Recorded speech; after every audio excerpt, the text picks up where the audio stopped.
नमस्कार। हर साल 1 जनवरी को हम सब नए साल का जश्न मनाते हैं। पर क्या कभी सोचा है कि नया साल हमेशा इसी तारीख को क्यों आता है?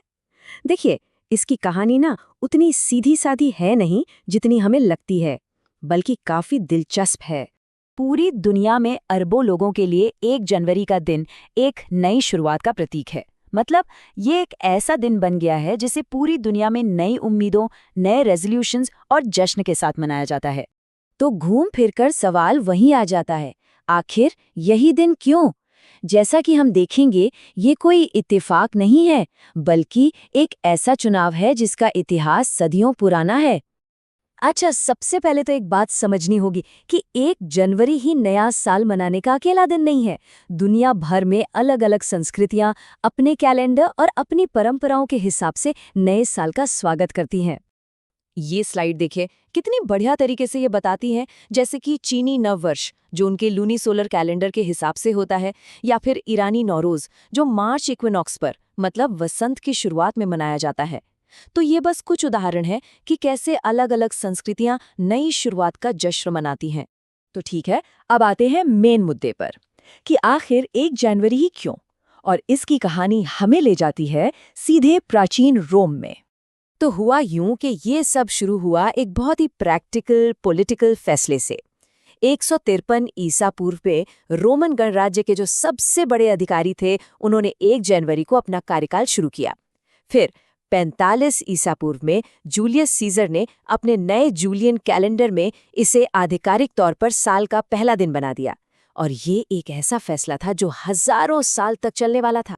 पर रुकिए, कहानी में एक ट्विस्ट है। रोम साम्राज्य के पतन के बाद ये जो 1 जनवरी की तारीख थी ना, ये टिक नहीं पाई। यूरोप के कई हिस्सों में ये तारीख बदल गई। मिडिल एज में कई इलाकों ने अपने साल की शुरुआत के लिए धार्मिक तौर पर जरूरी तारीखें चुन लीं, जैसे 25 मार्च या 25 दिसंबर। कुछ जगहों पर, जैसे फ्रांस में, नया साल ईस्टर पर मनाया जाता था, जो एक फिक्स्ड तारीख भी नहीं है। सोचिए कितना कंफ्यूजन रहा होगा। लेकिन फिर धीरे धीरे एक तरह का आंदोलन शुरू हुआ, कैलेंडर को वापस से स्टैंडर्डाइज करने का, रोमन परंपरा के हिसाब से। ये टेबल दिखाती है कि इस काम में कितना वक्त लगा। सदियां लग गई। 1582 में जब ग्रेगोरियन कैलेंडर आया, उसके बाद जाकर धीरे धीरे यूरोप के देशों ने 1 जनवरी को साल के आधिकारिक पहले दिन के रूप में फिर से अपनाना शुरू किया। और यहाँ एक बहुत ही मजेदार बात है। देखिए, स्कॉटलैंड ने इंग्लैंड से मतलब 150 साल से भी पहले 1600 में ही 1 जनवरी को नया साल मान लिया था। ये बात स्कॉटलैंड की राजनीतिक और सांस्कृतिक स्वतंत्रता को भी दिखाती है। तो ठीक है, अब हमें ये तो पता चल गया कि 1 जनवरी ही नया साल क्यों है, पर ये तारीख सिर्फ एक कैलेंडर की डेट नहीं है। चलिए देखते हैं कि इस एक दिन ने इतिहास को कैसे बदला है। ये एक नई और आज़ाद शुरुआत का बहुत ही शक्तिशाली पल था। 1863 में इसी दिन अमेरिका में गुलामी के खिलाफ लड़ाई में मुक्ति उद्घोषणा लागू हुई, जो एक बहुत बड़ा कदम था। नई शुरुआत की एक और कहानी, ये तारीख अनगिनत परिवारों के सपनों से भी जुड़ी है। 1892 में एलिस आइलैंड के खुलने से लाखों लोगों के लिए उम्मीद की एक नई किरण जगी थी।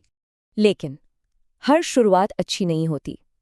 इसी तारीख को 1934 में जर्मनी में एक बहुत ही भयानक नाजी कानून लागू हुआ था, जिसने इतिहास के एक काले अध्याय की शुरुआत की। 1 जनवरी को एक बड़ा भू-राजनीतिक बदलाव भी हुआ। 1959 में फिदेल कास्ट्रो की सेना ने क्यूबा में सत्ता पर कब्जा कर लिया। एक ऐसी घटना जिसने दुनिया की राजनीति को हमेशा के लिए बदल दिया। और फिर देखिए, एक ऐसा बदलाव जिसने हमारी आज की दुनिया की नींव रखी। 1983 में इसी दिन ARPANET ने TCP/IP प्रोटोकॉल पर स्विच किया, जिसे हम आज मॉडर्न इंटरनेट का जन्म मानते हैं। एक और बड़ी शुरुआत हुई ग्लोबल फाइनेंस की दुनिया में, जब 1999 में 11 यूरोपीय देशों ने एक साझा मुद्रा यानी यूरो को अपनाया।